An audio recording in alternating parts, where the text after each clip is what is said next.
Good morning అందరికి. Second year వాళ్ళకి second year కింద హిస్టరీకి సంబంధించి ఆనాటి బ్రిటిష్ గవర్నమెంట్ యొక్క పరిపాలన విధానం, వారిలో కొంతమంది వ్యక్తుల యొక్క పరిపాలన విధానంలో వారు తీసుకొచ్చినటువంటి కొన్ని సంస్కరణలు వారికి ఉన్నత వ్యక్తిత్వం కలిగినటువంటి చరిత్రలో మిగిలిపోయినటువంటి ప్రముఖ వ్యక్తులుగా ఎంచబడ్డారు అన్న విషయంలో మనం చూస్తూ ఉన్నప్పుడు వాళ్ళలో అతి కొద్ది మంది బ్రిటిష్ గవర్నర్ జనరల్ గా పనిచేసినటువంటి వ్యక్తుల ప్రస్తావన చూస్తూ లాస్ట్ క్లాస్ లో మనం రెప్పన్ ప్రభు యొక్క సంస్కరణ గురించి మాట్లాడుతూ ఉన్నాం.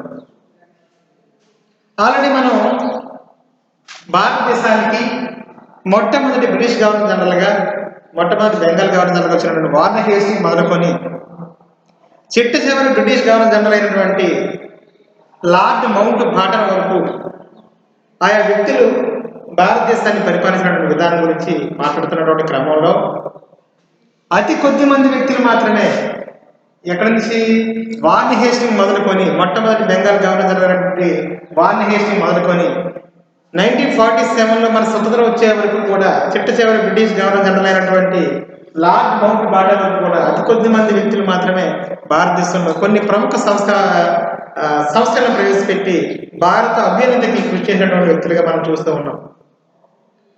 ముఖ్యంగా లార్డ్ విలియం బెంటిక్ యొక్క హయాంలో జరిగినటువంటి ప్రముఖ ఆనాటి హైందవ మతంలో ఉన్నటువంటి మూఢాచారంగా కొనసాగుతున్నటువంటి ఒక గొప్ప సంస్కరణ, గొప్ప మార్పుకు నాంది పలికినటువంటి సంఘటన ఏంటి అంటే సతీ సహగమన నిషేధ చట్టం.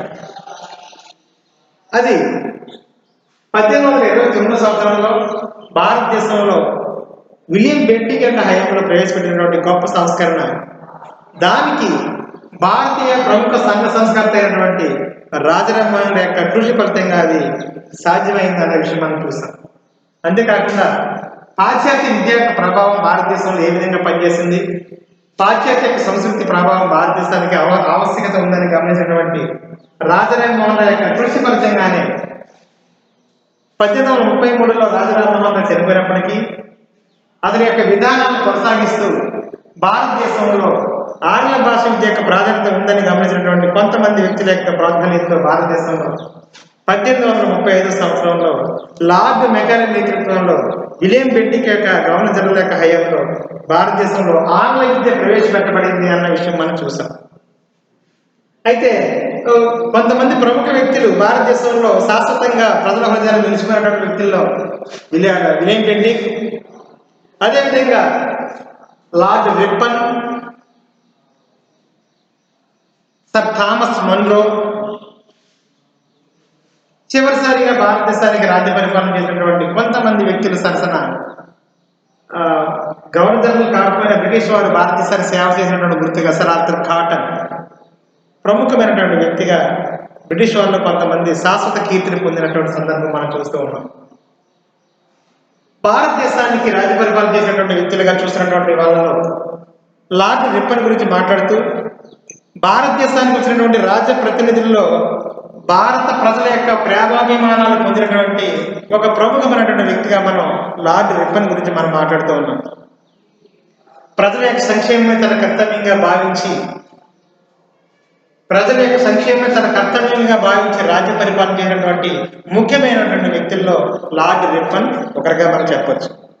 ఇతని యొక్క విశాలమైనటువంటి దృక్పథం, ఇతని యొక్క పరిపాలనా విధానం భారతీయుల యొక్క మనసులను దోచుకున్నటువంటి సందర్భం మనం చూస్తూ ఉన్నాం. అంటే బ్రిటిష్ వారి యొక్క గవర్నర్ జనరల్లో లార్డ్ రిప్పన్ ఒక ప్రముఖమైనటువంటి వ్యక్తిగా మనకు అవగాహన అవుతుంది. ఇతను మేధ సంపన్నే కాకుండా విలియం బెంటిక్ యొక్క పరిపాలనలో కలిగినటువంటి శాంతి, అదేవిధంగా అభ్యుదయం, ఆ యొక్క ప్రగతి అంతా కూడా అంటే లార్డ్ విలియం బెంటిక్ యొక్క హయాంలో జరిగినటువంటి ప్రగతి ఇతర హయాంలో జరిగింది. శాంతి విధానాలన్నీ కూడా ఇతను అనుసరించినటువంటి పద్ధతులన్నీ కూడా అతన్ని కొనసాగింపుగా మనం చెప్తూ ఉన్నాం. ఇతని యొక్క ఆశయాలు ఏంటి, లార్డ్ రిప్పన్ యొక్క ఆశయాలు ఏంటి అంటే ముఖ్యంగా అతని ఆశయాల గురించి ప్రస్తావిస్తూ భారతీయుల సంక్షేమం, విదేశాంగ విధానం ముఖ్యమైనవిగా చెప్తూ ఉన్నాడు.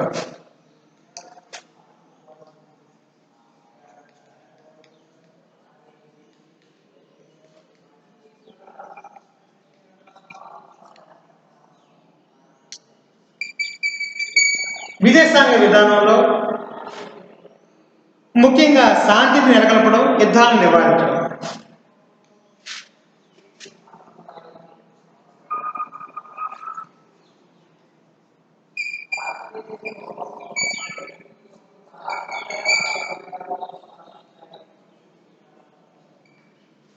విదేశాంగ విధానం ప్రకారం తన రాజ్యంలో శాంతి నెలకొల్పడం, అదేవిధంగా యుద్ధాలు జరగకుండా నివారించడం లాంటి కార్యక్రమాలు ఇతని యొక్క హయాంలో జరిగిన విధానం మనం చూస్తూ ఉన్నాం.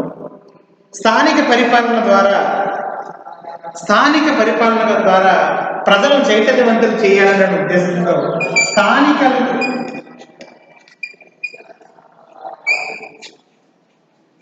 సంస్థల ప్రాముఖ్యతను తీసుకొచ్చినటువంటి వ్యక్తి ఎవరు? Lord Ripon. స్థానిక సంస్థల యొక్క విధానాలు ప్రజలకు తెలియాలి అంటే, భారతీయుల అవగాహన కావాలి అంటే రాజకీయ విద్యను సరే నేర్పించి, ఆనాటి భారతీయులకు రాజకీయ విద్యను నేర్పించి ప్రజలను చైతన్యవంతులను చేసి, రాజకీయ విద్యను నేర్చడమే కాకుండా ప్రజలను చైతన్యవంతులను చేసి తద్వారా స్థానిక సంస్థల యొక్క ప్రగతి గురించి, స్థానిక సంస్థలు పనిచేసే విధానం గురించి ప్రజలకు అవగాహన కల్పించాలి. అందుకు వీళ్ళ రాజకీయ విద్యను నేర్పి వీళ్ళు చైతన్యవంతులు చేయాలి అనేటువంటి ఆశించినటువంటి వ్యక్తి తన యొక్క రాజ్య పరిపాలనలో ప్రజలకు తర్ఫీదునివ్వాలి అనే ఉద్దేశంతో అనేక సంస్థలు తీసుకొచ్చినటువంటి వ్యక్తి ప్రజా సమస్యలు తీర్చినప్పుడే మనం అనుకున్నటువంటి ఆశయ సిద్ధిస్తుందని నమ్మినటువంటి వ్యక్తిగా ఎవరు ఉన్నారంటే లార్డ్ రిప్పన్ తన పరిపాలన కొనసాగించాడు.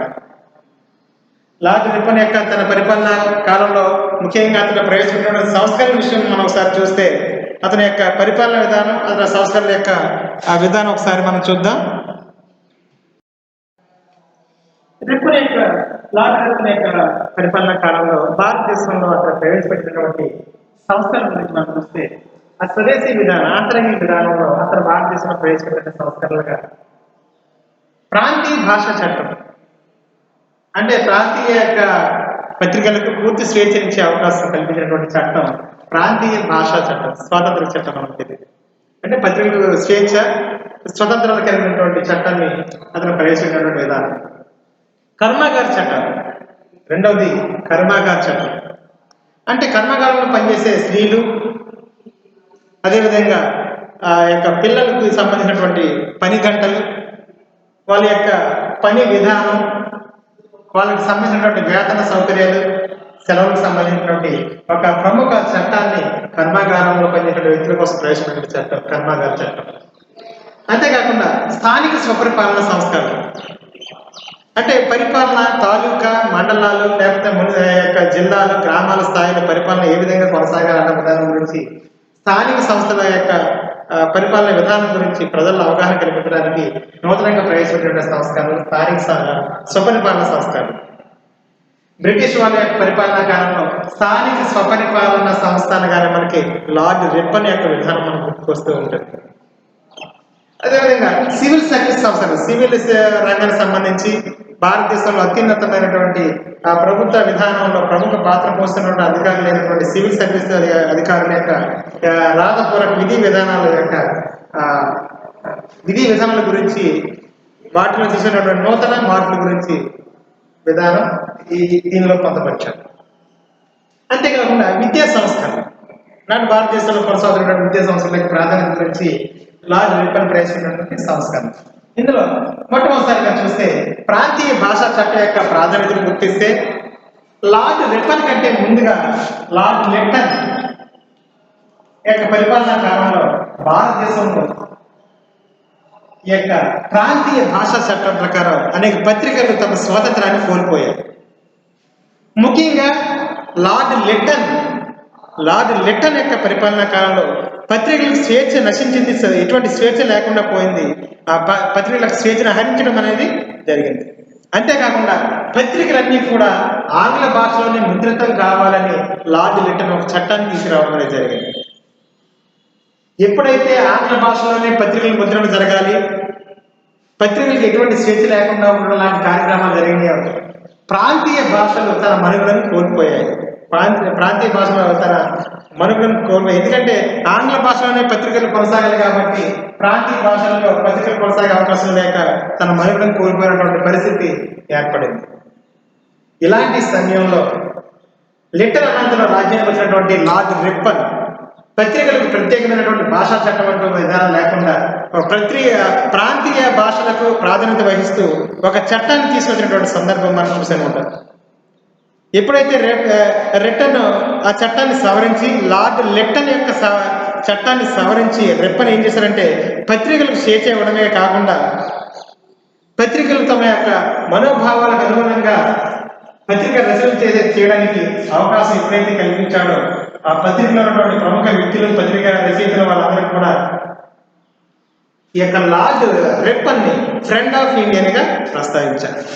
ఫ్రెండ్ ఆఫ్ ఇండియన్ అంటే మాకు ఒక ఇండియన్ గా మాకు స్నేహితుడు ఇండియాలో ఉన్నటువంటి ఒక ప్రముఖ స్నేహితుడిగా అతను అభివర్ణించినటువంటి సంఘటన మనం చూస్తూ ఉన్నాం. కర్మాగార చట్టానికి సంబంధించి 1881 సంవత్సరంలో భారతదేశంలో ఇంచుమించు ప్రముఖ కర్మాగారాలుగా ఒక 90 కర్మాగారాలు ఉన్నటువంటి విధానం మనం చూస్తూ ఉన్నాం. అయితే ఇందులో పనిచేసినటువంటి కార్మికులు ఆ 90 కర్మాగారాల్లో పనిచేసినటువంటి కార్మికుల సంక్షేమం కోసం ఒక చట్టం చేయాలనేటువంటి ఉద్దేశంతో 7 సంవత్సరాల నుంచి 10 సంవత్సరాల లోపు కలిగినటువంటి వ్యక్తులు 7 సంవత్సరాల నుంచి 10 సంవత్సరాలు కలిగినటువంటి ఈ యొక్క పిల్లల కోసం ఆ సంవత్సరాల వయసులో ఉన్నటువంటి పిల్లలకు వాళ్ళు రోజుకి 9 గంటల మించి పనిచేయకూడదని, అంటే 7 సంవత్సరాల నుంచి 10 సంవత్సరాలు పనిచేసినటువంటి పిల్లలు రోజుకి 9 గంటలు మించి పనిచేయకూడదని, వారికి తగిన వేతనం కల్పించాలని, ముఖ్యంగా కర్మాగార చట్టం యొక్క ప్రాధాన్యతను గుర్తిస్తూ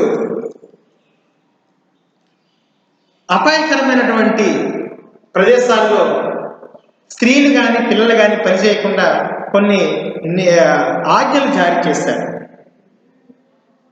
అంతేకాకుండా ఈ పిల్లలు స్త్రీలు ప్రమాదకరమైన పనులకు నియమించకూడదని, వారి పని గంటలు తగ్గించాలని, ప్రతిరోజు వాళ్ళు పనిచేసినటువంటి సమయంలో 1 గంట విరామంతో పాటుగా నెలకు 4 రోజులు సెలవు మంజూరు చేసే విధంగా ఒక చట్టాన్ని తీసుకురావడం అనేది జరిగినటువంటి ఒక విధానంగా మనం కర్మాగార చట్టాల గురించి మనం చూస్తూ ఉన్నాం.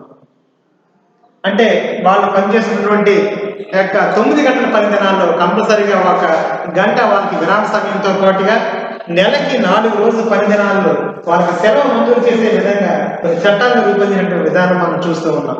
అంటే కార్మికుల యొక్క సంక్షేమం కోసం, కార్మికులు పడుతున్నటువంటి ఇరుకులు ఇబ్బందులు వాళ్ళ యొక్క కష్ట నష్టాలను అవగాహన చేస్తున్నటువంటి లార్డ్ రిప్పన్ వాళ్ళకి పత్రికల స్వేచ్ఛ ఏ విధంగా అయితే లార్డ్ లిట్టన్ హరించి వేశాడో, ప్రాంతీయ భాషలు నశించిపోయాయో, తను వచ్చిన తర్వాత మరలా ప్రాంతీయ భాష చట్టాన్ని ప్రవేశపెట్టి స్వేచ్ఛ లాంటి పత్రికల స్వేచ్ఛతో పాటుగా కర్మాగారంలో పనిచేసినటువంటి స్త్రీలను కానీ పిల్లలను కానీ ప్రమాదభరితమైనటువంటి వాతావరణంలో వాళ్ళు పనిచేసే విధంగా కాకుండా వాళ్ళకి పూర్తి రక్షణ కల్పించే విధంగా వాళ్ళ పని గంటలను తగ్గించడం, వాళ్ళ యొక్క వేతన విషయంలో కొద్దిగా కొన్ని సవరణలు తీసుకురావడం అనేది లార్డ్ రిప్పన్ యొక్క హయాంలో జరిగిన విధానం మనం చూస్తూ ఉన్నాం. మరొక విషయం చూస్తే మనం స్థానిక స్వపరిపాలన సంస్కరణ. స్థానిక స్వపరిపాలన సంస్కరణ అంటే భారతదేశంలో స్థానిక స్వపరిపాలన విధానం బ్రిటిష్ వారి హయాంలో ఎవరి కాలంలో ఉన్నత స్థాయిని పొందింది అంటే యొక్క లార్డ్ రిప్పన్ కొన్ని సంస్థలను ప్రవేశపెట్టారు. అతను ముఖ్యంగా స్థానిక స్వపరిపాలన సంస్థలైనటువంటి జిల్లా, తాలూకా, పురపాలిక, గ్రామ స్థాయిలో ఉంచారంట. అంటే జిల్లా, తాలూకా, పురపాలక, గ్రామ స్థాయి ఈ యొక్క స్థానికంగా పరిపాలన విభజన చేసి ప్రభుత్వ యొక్క సంక్షేమ కార్యకలాపాలు ప్రతి కింది స్థాయి వరకు కొనసాగాలనే ఉద్దేశంతో స్థానిక స్వపరిపాలన విధానాన్ని ప్రవేశపెట్టి ప్రభుత్వంలో పనిచేసినటువంటి వ్యక్తుల యొక్క ఆ సభ్యుల యొక్క అర్హతలు, వారి యొక్క విధి విధానాల గురించి తెలియజేయడం, అదేవిధంగా స్థానిక సంస్థలకు పన్నులు విధించే అధికారాన్ని కొంతమంది వ్యక్తులు కలిగి ఉండే విధంగా, స్థానిక సంస్థలకు రాష్ట్ర ప్రభుత్వం కొద్ది ఆర్థిక సహాయం అందించే విధంగా కొన్ని సంస్థలను తీసుకున్నటువంటి వ్యక్తిగా మనం లార్డ్ రిప్పన్ని చూస్తూ ఉంటాం. అయితే ఈ యొక్క పరిపాలనా విషయంలో అధికారులు నిర్మాణాత్మకమైనటువంటి పాత్రను పోషించాలని, అంతేకాకుండా రాజ్య పరిపాలనలో అధికారులు నీతి నిజాయితీగా పనిచేయాలని వారి కొన్ని సూచించినటువంటి సందర్భం మనం స్థానిక స్వపరిపాలన విధానంలో మనం చూస్తూ ఉన్నాం. అయితే ఇంకా ఏమైతే తీసుకొచ్చాడంటే విద్యా సంస్థలు అంటే సివిల్ సర్వీస్ కొన్ని మార్పులు, స్థానిక సంస్థల పరిపాలన దాంట్లోనే కాకుండా సివిల్ సంస్థలలో కొన్ని మార్పులు తీసుకొచ్చాడు. అప్పటి వరకు సివిల్ సర్వీస్కి సంబంధించి 18 సంవత్సరాలతో క్లోజ్ అయిపోతున్నటువంటి సంస్కరణలో అంటే భారతదేశంలో అత్యున్నతమైనటువంటి ఉద్యోగులు మనం ఐసిఎస్ అంటే ఇండియన్ సివిల్ సర్వీస్, భారతదేశంలో అత్యున్నతమైన ఉద్యోగులుగా భావించబడతారు వీళ్ళు. ఇప్పుడు మనం ఈ ఐసిఎస్ సంబంధించినటువంటి ఈ ఉద్యోగులు యూపీఎస్సి కండక్ట్ చేస్తుంది, యూనియన్ పబ్లిక్ సర్వీస్ కమిషన్ అంటాం. ఇందులో IAS, IPS, IFS, IRS, Indian railway service, Indian forest service, Indian police service, Indian administrative service, ఇవన్నీ దేశానికి సంబంధించినటువంటి అత్యున్నతమైన సర్వీసులు సంబంధించినటువంటి ఎగ్జామ్స్ అన్ని కూడా యూపీఎస్సీ కండక్ట్ చేస్తుంది. వాటిని ఐసిఎస్ అని పిలుస్తాం, ఇండియన్ సివిల్ సర్వీస్. అలాంటి ఉద్యోగులకు సంబంధించినటువంటి వయో పరిమితి 18 సంవత్సరాలకి ఈ యొక్క ప్రభుత్వం నిర్ణయించింది, బ్రిటిష్ ప్రభుత్వం. ఆ విధంగా అనేక మంది భారతీయులు 18 సంవత్సరాలు నిండగానే ఈ యొక్క అత్యున్నతమైనటువంటి ఈ యొక్క ఉద్యోగాలకి మేము వెళ్ళే అర్హతను కోల్పోతున్నాం అనగానే ఇండియన్ సివిల్ సర్వీసులో ఒక నూతన సంస్థను ప్రవేశపెట్టి భారతీయుల యొక్క వయో పరిమితిని 18 సంవత్సరాల నుంచి 21 సంవత్సరాలకు పెంచి భారతీయులు అత్యధికమైనటువంటి ఉన్నత ఉద్యోగాలు పొందడానికి ప్రధాన కారకులైనటువంటి వ్యక్తి లార్డ్ రిప్పన్. 18 సంవత్సరాల నుండి వయో పరిమితిని 20 సంవత్సరాలు పెంచడమే కాకుండా ఎక్కువ మంది భారతీయులు ఇండియన్ సివిల్ సర్వీసుల్లో అర్హత సాధించడానికి ఇతను ప్రవేశపెట్టినటువంటి ఈ వయో పరిమితి ఎంతో మంది భారతీయులకు ఉపయోగపడినటువంటి సందర్భం మనం చూస్తూ ఉన్నాం. అంతేకాకుండా రిప్పన్ ప్రవేశపెట్టినటువంటి సంస్కరణలో కొన్ని ముఖ్యమైనటువంటి సంస్కరణలు చూస్తే ఇక్కడ విద్యా సంస్కరణలు, నాటి విద్యా సంస్థలకు సంబంధించి రిప్పన్ ప్రవేశపెట్టిన సంస్కరణలు భారతీయ విద్యా సంస్థలను సంస్కరించడానికి అంటే మార్పు తీసుకురావడానికి ఒక 20 మంది సభ్యులు ఉన్నటువంటి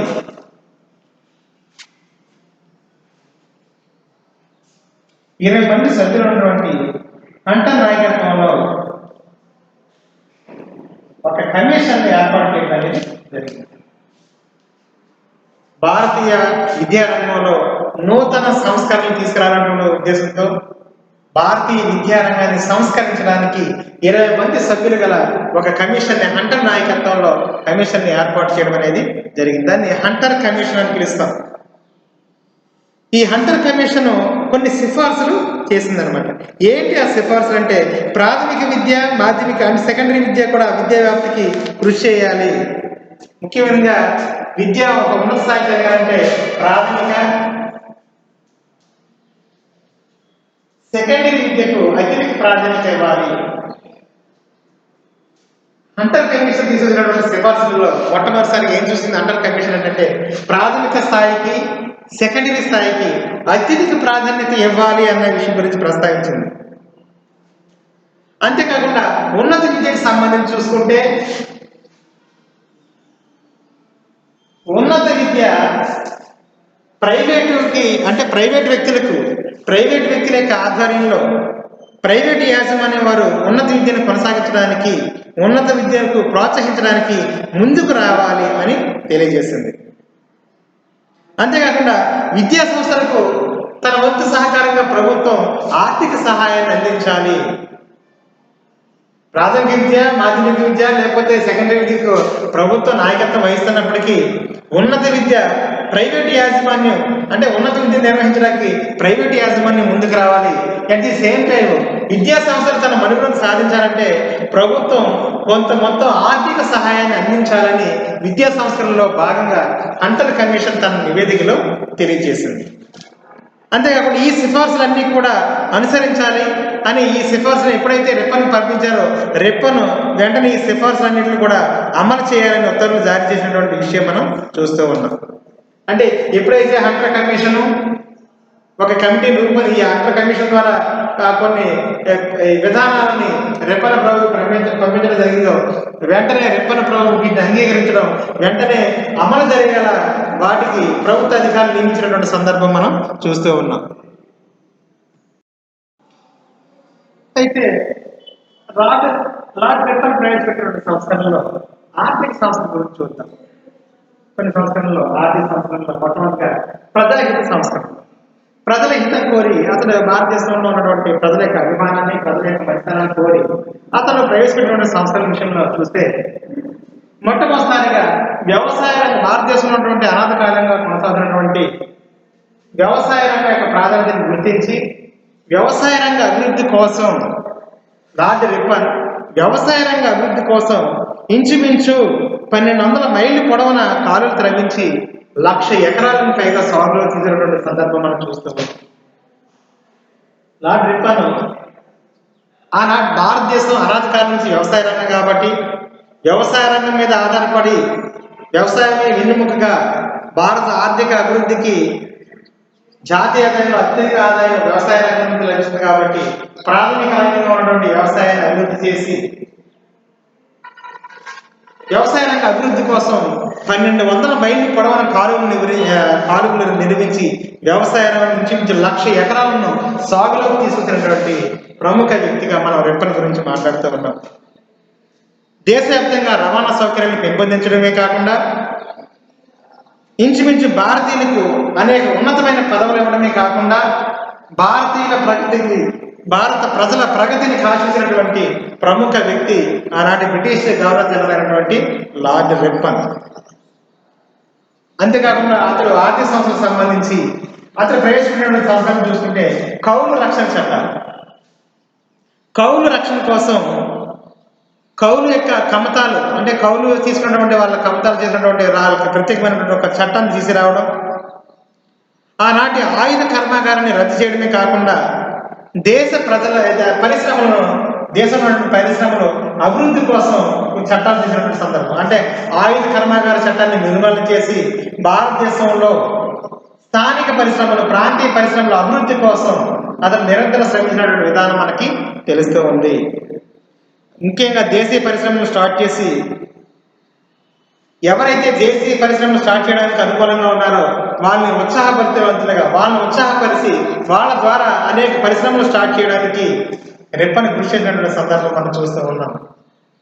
అంటే వ్యవసాయ రంగ అభివృద్ధికి 1,00,000 ఎకరాల పైన భూమిని సాగులో తీసుకురావడం, తద్వారా పెరుగుతున్న జనాభాకు అనుగుణంగా ఉత్పత్తి పెంచడానికి తగిన విధంగా వ్యవసాయ అభివృద్ధిని కాంక్షించడం, భారతీయులకు అంత ముందు కాలంలో జరిగినటువంటి భారతీయులకు లేనటువంటి గౌరవాన్ని ఉన్నత పదవులిచ్చి తన రాజ్యంలో భారతీయులను గౌరవపరిచే విధంగా ఉన్నత పదవులకు కేటాయించడం, కౌలు రక్షణ కోసం కౌలు సాగు చేస్తున్నటువంటి వ్యవసాయ భూ కమతాల వారికి కౌలు రక్షణకు కొన్ని చట్టాలు తీసుకురావడంగా మనం ఒక ఆర్థిక సంస్థలో భాగంగా మనం చూస్తూ ఉన్నాం.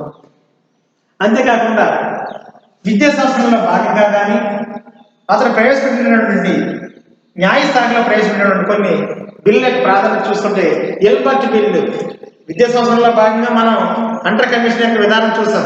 ఇక్కడ న్యాయస్థానంలో ఇతర ప్రవేశపెట్టినటువంటి బిల్లు ఎల్బర్ట్ బిల్లు గురించి చూస్తూ ఉన్నాం.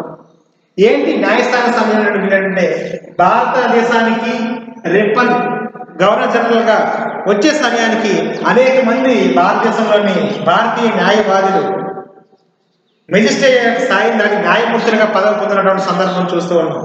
ఆ పదవికి సిద్ధంగా ఉన్నటువంటి సమయంలో భారతదేశంలో ఉన్నటువంటి ఒక ప్రముఖ చట్టం ద్వారా, అంటే భారతదేశంలో ఇప్పుడు ప్రవేశపెట్టినటువంటి చట్టంగా మనం చూస్తూ ఉన్నాము అంటే 1873లో ప్రవేశపెట్టినటువంటి ఒక చట్టం, 1873లో ప్రవేశపెట్టినటువంటి ఒక చట్టం ద్వారా భారతదేశంలో యూరోపియన్స్ని కానీ బ్రిటిష్ వారిని కానీ యూరోప్ ఖండం నుంచి భారతదేశంలో జీవనాన్ని కొనసాగుతున్నటువంటి వ్యక్తులు ఎవరైనా సరే సివిల్ క్రిమినల్ కేసుల విషయంలో న్యాయ విచారణ చేయడానికి భారతీయ న్యాయవాదులు అర్హులు కారు అనేటువంటి ఒక చట్టాన్ని తీసుకురావడం అనేది జరిగింది. అంటే కోర్టు కేసుల్లో వాదన చేయాలంటే సివిల్ కానీ క్రిమినల్ కేసుల్లో భారతీయులే విచారించాలి, యూరోపియన్స్ని కానీ బ్రిటిష్ వారిని కానీ సివిల్ కేసుల్లో క్రిమినల్ కేసులు ఇరుక్కున్నటువంటి వ్యక్తుల్ని భారతీయ న్యాయవాదులు వాదించడం కానీ శిక్షణ విధించిన యొక్క అర్హత వారికి లేదు అని ఒక చట్టంలో ఏదైతే ఉందో ఆ చట్టం యొక్క విధి విధానాలను మార్పు చేయడానికి, ఈ చట్టంలో సంస్కరణ చేయడానికి భారతీయ న్యాయవాదులు బ్రిటిష్ వారిని సివిల్ కేసుల్లో కానీ క్రిమినల్ కేసుల్లో కానీ విచారించే అధికారం ఉందా లేదా అన్న విషయాన్ని చర్చించడం కోసం రిప్పన్ ప్రభు యొక్క మంత్రివర్గంలో, రిప్పన్ ప్రభు యొక్క కార్యనిర్వాహక సంఘంలో ఒక న్యాయ సభ్యుడిగా ఉన్నటువంటి సిపి ఎల్బర్ట్ను రిప్పన్ యొక్క కార్యనిర్వాహక సంఘంలో ఒక న్యాయ సభ్యుడు అయినటువంటి సిపి ఎల్బర్ట్ను ఒక నివేదికను సమర్పించమని, న్యాయవాదుల విషయంలో ఒక నివేదిక సమర్పించమని కోరడం, తద్వారా సిపి ఎల్బర్ట్ అయినటువంటి ఈ పర్సన్, ఈ ఒక రిప్పన్ యొక్క కార్యనిర్వాహక సంఘంలో పనిచేసినటువంటి ఇతను యొక్క భారతీయులకు బ్రిటిష్ వారికి మధ్య అసమానతలను అంతం చేస్తూ ఒక బిల్లును తయారు చేయాలని ఎప్పుడైతే ఆదేశం చేశారో, ఆ కార్యనిర్వాహక సంఘం కూడా ఇందులో సభ్యత్వం తీసుకొని ఒక బిల్లును తయారు చేయడం, తద్వారా న్యాయమూర్తులు అనేవాళ్ళు భారతీయ న్యాయమూర్తులు, బ్రిటిష్ న్యాయమూర్తులు ఒకే స్థాయిలో ఉండే విధంగా న్యాయమూర్తులు అనేవాళ్ళు ఐరోపా వాళ్ళను విచారించే అధికారాన్ని కల్పించబడ్డాయి. అంటే ఇక్కడ బ్రిటిష్ న్యాయవాదులు, భారతీయ న్యాయవాదులు అనే తేడా లేకుండా బ్రిటిష్ యొక్క తప్పు చేసినటువంటి అధికారులను విచారించే అధికారం భారతీయ న్యాయమూర్తులను కల్పిస్తూ ఒక చట్టం తీసుకురావడం అనేది జరిగింది. దాన్ని ఎల్బర్ట్ చట్టం, ఎల్బర్ట్ బిల్ అని అంటారు. తద్వారా భారతదేశంలో నూతనంగా ఆ ఎల్బర్ట్ బిల్లుని ఎప్పుడైతే తీసుకువచ్చారో, ఇక్కడ భారతదేశంలో ఉన్న బ్రిటిష్ వారికి భారతీయులకు మధ్య కొన్ని ఘర్షణలు చోటు చేసినటువంటి సందర్భం మనం చూస్తూ ఉన్నాం. ఎందుకంటే ఇది భారతీయులకు అనుకూలంగా ఉంది, కానీ బ్రిటిష్ వారు ఈ బిల్లును వ్యతిరేకించినటువంటి సందర్భం ఉంది. దీనిలో మళ్ళీ కొద్ది అసమానతలు అనేవి ఏర్పడినటువంటి సందర్భం మనం చూస్తూ ఉన్నాం. ఏదేమైనప్పటికీ భారతీయ న్యాయవాదులు బ్రిటిష్ వారి క్రిమినల్ యొక్క విషయాలను, బ్రిటిష్ వారు తప్పు చేసినటువంటి విషయంలో వారిని విచారించే అధికారం భారతీయులకు కలిగినటువంటి సందర్భం మనం చూస్తూ ఉన్నాం.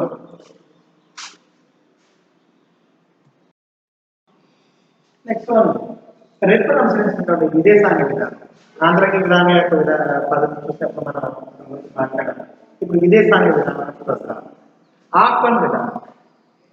ఎప్పుడైతే రిప్పన్ ప్రభు భారతదేశాన్ని యొక్క రాజపరిపాలన కొనసాగుతున్న సందర్భంలో ఆఫ్ఘన్ రాజ్యంతో మైత్రి సంబంధాన్ని నెలకొల్పడానికి ప్రయత్నించారు. అంటే సామ్రాజ్య విధానానికి సబ్సిడీ రెండవ ఆఫ్ఘన్ యొక్క విధానాన్ని కొనసాగించకుండా, అంటే రెండవ ఆఫ్ఘన్ యుద్ధంతో, అంటే ఇక సామ్రాజ్య విధానానికి ఎప్పుడైతే స్వచ్ఛ చెప్పాడో ఆఫ్ఘన్తో సంధి చేసుకుని రెండవ ఆఫ్ఘన్ యుద్ధాన్ని ఆపడానికి ప్రయత్నం చేశాడు.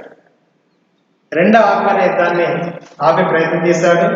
సామ్రాజ్య విధానాన్ని స్వచ్ఛ చెప్పి ఈ యొక్క ఆఫ్ఘన్లతో మైత్రి సంబంధానికి ఎక్కువ ప్రాధాన్యత చేసి ఏ సంబంధాన్ని చాటేటువంటి సందర్భం మనం చూస్తూ ఉన్నాం. అంతేకాకుండా ఆఫ్ఘన్ ఆంతరంగిక వ్యవహారాలు జోక్యం చేసుకోవడానికి ప్రయత్నం చేయలేదు, కానీ ఆ యొక్క జోక్యం చేసుకోకుండా, అంటే ఆఫ్ఘన్ యొక్క ఆంతరంగిక వ్యవహారాలు జోక్యం చేసుకోకుండా తన యొక్క మైత్రి సంబంధాలు, సాధారణ స్నేహ సంబంధాలను కొనసాగించినటువంటి వ్యక్తిగా మనం రిప్పన్ ప్రభుని చూస్తూ ఉన్నాం. ఆఫ్ఘన్ విధానం ఏంటంటే రెండవ ఆఫ్ఘన్ యుద్ధం కొనసాగించకుండా సామ్రాజ్య విధానానికి స్వస్తి చెప్పడానికి, ఆఫ్ఘన్ యొక్క ప్రభుత్వ విధానాలు స్వేచ్ఛ విధంగా కొనసాగడానికి వాళ్ళతో మైత్రి ఒప్పందాన్ని చేసినటువంటి వ్యక్తిగా మనం రిప్పన్ ప్రభు గురించి చూస్తూ ఉన్నాం.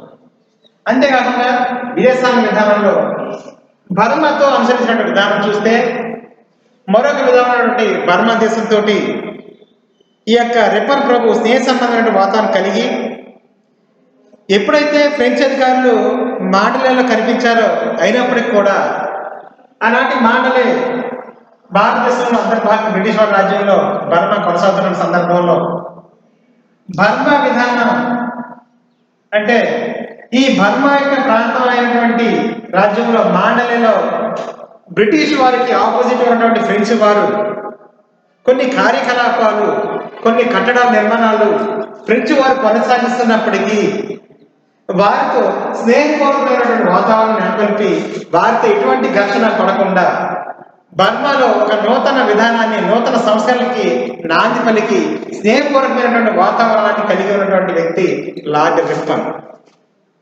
అంటే మాండలేలో ఫ్రెంచ్ అధికారులు ఉన్నప్పటికీ కూడా శాంతి కాంపంగా అలా సైలెంట్గా వారితో మంచిదనంగా అలా ఉండిపోయాడు తప్ప యుద్ధాన్ని కోరుకోలేదు ఎవరు?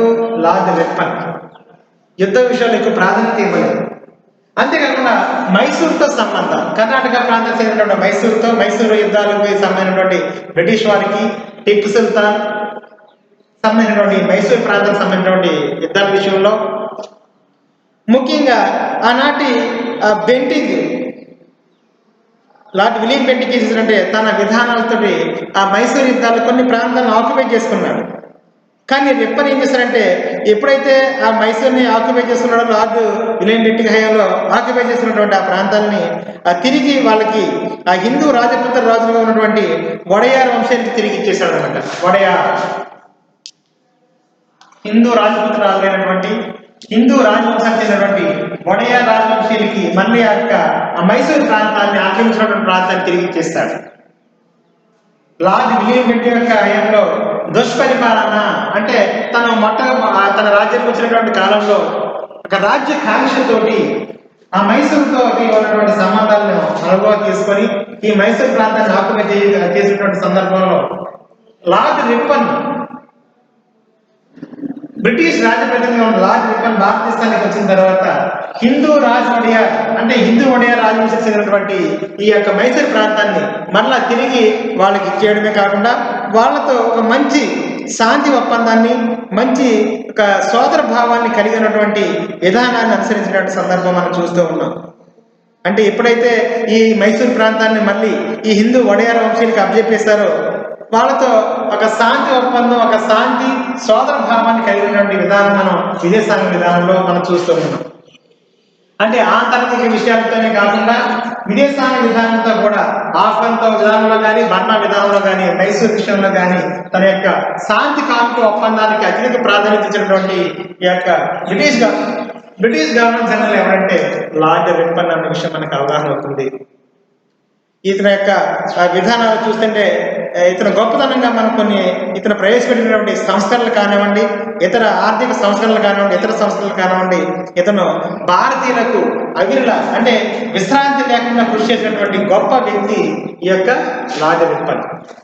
ఇతను ప్రవేశపెట్టినటువంటి సంస్కరణల విషయంలో, విద్యా సంస్కరణల విషయంలో కానివ్వండి, ప్రజాహిత సంస్కరణల విషయంలో కానివ్వండి, ఆర్థిక సంస్కరణల విషయంలో కానివ్వండి, ప్రజా సంక్షేమం కోసం అతను అమలుపరిచినటువంటి సంస్కరణలన్నీ కూడా భారతీయ యొక్క సంక్షేమం కోసం పనిచేసినటువంటి విధంగా నిరంతరం పనిచేసినటువంటి విషయంగా మనకు తెలుస్తుందన్నమాట. ఈ విధంగా 1870 నుండి 1900 మధ్య కాలంలో జాతీయ ఉద్యమానికి పునాదులు వేయడానికి ఇతను ఒక గొప్ప కారకుడిగా అయినటువంటి సందర్భం మనకు కల్పిస్తూ ఉంది. ముఖ్యంగా ఇతను తన యొక్క పదవీ కాలం ముగిసిన తర్వాత పదవి విరమణ చేసి ఆ బొంబాయి నగరం ఎదురుకుండా వెళ్ళిపోతున్నప్పుడు తమ ఆత్మబంధువు వెళ్ళిపోతున్నాడని ఎంతో మంది అంటే సుమారు భారతదేశంలో 8 కోట్ల మంది ప్రజలు అతన్ని పూలమాలలు వేసి అతనికి హారతులు ఇచ్చి తన అభిమానాలు చాటుకున్నదనేటువంటి విషయం మనం చూస్తూ ఉన్నాం. భారతదేశంలో ఉన్నటువంటి ముంబై నగర వీధుల్లో అతను రిప్పన్ తిరిగి తన మాతృదేశానికి పదవి విరమణ చేసి వెళ్ళిపోతున్నటువంటి సందర్భంలో అనేక మంది భారతీయులు కళ్ళనీళ్ళు పెట్టుకున్నటువంటి సందర్భం, కన్నీళ్లు కాచినటువంటి సందర్భం. ఇంచుమించి 8 నుంచి 10 కోట్ల మంది భారతీయులు అతనికి హారతులిచ్చి పూలమాలలు వేసి అతను సత్కరించి ఆ యొక్క ప్రేమాభిమానాలు చాటినటువంటి విషయం గురించి ఆనాటి చరిత్రకారులు మనకు చెప్తున్నటువంటి విషయం మనకు తెలుస్తూ ఉంది.